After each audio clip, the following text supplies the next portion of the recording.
Wanadamu wengi sana huwa tunapitia wakati kama huu, sio wewe peke yako. Ninakusudia wakati gani?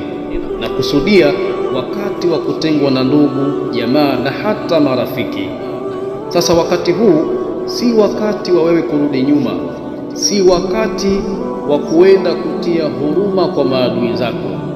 Imamuna Shafi'i rahimahullahu ta'ala anasema, idha takhalla an-nasu anka fi karbin, idha takhalla an-nasu anka, pindi watu watakapokutenga, fi karbin, wakati ambao unapitia kipindi kigumu, aidha kipindi cha maradhi au kipindi cha kupoteza mali yako au kipindi cha kupoteza kazi yako, fa'lam, basi tambua, anna Allaha, ya kwamba hakika Mwenyezi Mungu, yuridu an yatawalla amrak, anataka alisimamie mwenyewe jambo lako.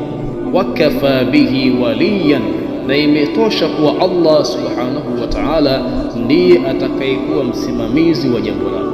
Hivyo ndugu yangu Muislamu, wakati huu si wakati wa wewe kurudi nyuma, si wakati wa wewe kukata tamaa, bali ni wakati wa kuongeza maombi kwa kumwelekea Allah subhanahu wa ta'ala, na ni wakati wa kuongeza juhudi katika kile ambacho unakiamini, na insha Allahu ta'ala Mwenyezi Mungu atalisimamia jambo lako, na bila shaka kwa kuwa msimamizi ni yeye, litasimama.